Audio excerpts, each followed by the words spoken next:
I have a confession to make, and it's one that might make you turn off this video right now. It might even make you call me a monster. I am 81 years old, and after a lifetime of working double shifts, saving every cent, and living in a house that smells like the 1980s because I was saving for the kids, I have made a final, irreversible decision. I am not leaving a single penny as an inheritance to my children. Not the house, not the savings, not even the silver spoons. Why? Because I finally realized that my legacy was actually their crutch and my own slow death. You see, we live in a world that expects the elderly to become human ATMs. We are expected to dry up and blow away so the next generation can have a slightly better kitchen remodel. But today, the Bank of Dad is closed. And before you judge me, stay with me, because I'm going to tell you exactly what my daughter said when I told her. It wasn't pretty, but it was the moment I finally became free. You know that silent contract we all sign, don't we? The one that says, "I'll suffer now so you can be comfortable later." I spent 60 years following that contract. I wore the same coat for 10 winters. I skipped the vacation to Italy I promised my wife before she passed. Why? Because I was terrified of dipping into the principal. I treated my bank account like a sacred tomb that I was only allowed to guard, never to touch. I thought I was being a good father. But in reality, I was just a nervous caretaker of a pile of paper. Here is the shock that woke me up. A few months ago, my son came over. He was complaining, again, about his car payment. He's 45, drives a car that costs more than my first house, and he was sitting right there, on that old sofa, eyeing my mahogany desk. He didn't ask how my heart was doing. He didn't ask if I was lonely. He asked if I had updated my will lately, because the market is changing, Dad. He wasn't looking at a father. He was looking at a pre-approved loan that was taking too long to process. That's the tension, isn't it? The feeling that you are worth more to them dead than alive. It's a bitter pill to swallow at 81. It's a cold realization that makes the house feel even quieter. But here is the relief. The moment I realized he was waiting for me to die, I decided to start living. I realized that by holding on to that money for them, I was actually teaching them to be weak. I was giving them a reason to hope for my end. And I love them too much to let them live with that kind of darkness in their hearts. So I called a family meeting. I sat them down at the kitchen table, the same table where I helped them with their homework 30 years ago. I looked at my daughter, who was already mentally picking out the drapes for my house, and I said, "I'm selling the house, and I'm spending the money. Every last cent." The silence in that room was louder than a gunshot. My daughter's face went from confusion to a shade of red I'd never seen. She said, "But Dad, what about the kids' college?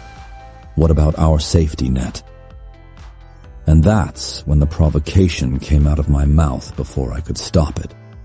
I said, "You are 42 years old. If you still need a safety net from a man who can barely walk, then I have failed as a father. It's time you learned how to fly without my feathers." It was a punch to the gut. She didn't speak to me for 3 weeks. And those 3 weeks were the most validating weeks of my life. Why? Because the silence proved my point. If our relationship was built on the foundation of a future check, then the relationship wasn't real. It was a transaction. And by canceling the transaction, I forced us to find out if there was any actual love left underneath the greed. Let's talk about the reward for a second. Because this isn't just a story about being a mean old man. It's about the joy that comes when you stop being a martyr. Last month, I took $10,000, money I had saved for their future, and I bought a high-end woodworking shop. I haven't touched a piece of wood in 40 years because I was too busy providing. Now the smell of cedar fills my garage. My hands are covered in sawdust, and for the first time in a decade, my joints don't ache as much. Why? Because I have a reason to get out of bed that has nothing to do with waiting for the phone to ring. I started taking myself out to dinner. Not the early bird special, the good place, the place with the white tablecloths and the expensive wine. I sit there alone, and I don't feel lonely. I feel like a man who has finally been paid for his lifetime of labor. I see the younger couples looking at me, wondering who that happy old man is.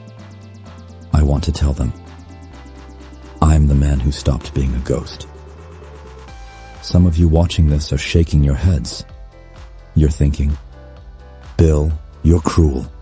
You're supposed to help your blood. But let me ask you a question that might sting. If you died tomorrow and your children inherited everything, what would they do?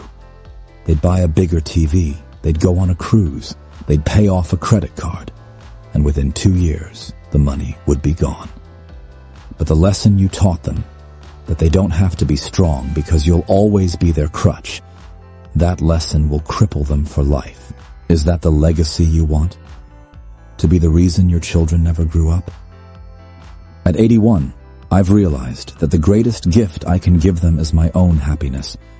Because when they see me living, when they see me spending, when they see me refusing to be the victim of old age, I am giving them a roadmap for their own future. I am showing them that 80 isn't a waiting room for death. It's the victory lap. A few days ago, my son called me. He didn't ask about the will. He asked about the table I'm building. He asked if he could come over and see the shop. He sounded different. He sounded like a man talking to another man. Because the inheritance trap was gone, he could no longer treat me like a bank. He had to treat me like a person. That is the ultimate reward. I traded a pile of paper for a real relationship with my son. If you're sitting there, 70 or 80 years old, holding onto your wallet with white knuckles, I want you to do something radical.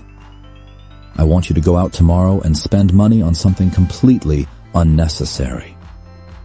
Buy the expensive shoes. Book the flight. Give a living gift to someone who actually needs it right now, but do it with your own hands so you can see the smile. Stop being the guardian of a museum that will be sold off in a weekend once you're gone. The world tells us that we should be invisible, that we should sit in the corner and stay quiet so the real people can run the world. But I'm telling you that your life is the only one you are responsible for. My daughter finally came around. She apologized.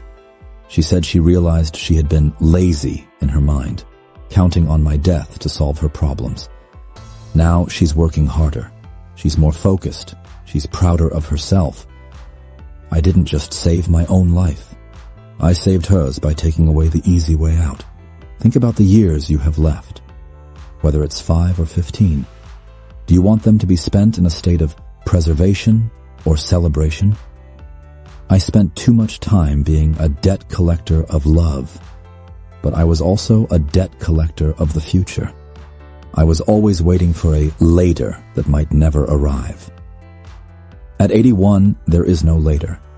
There is only the steam rising from my coffee and the feel of the wood under my fingers.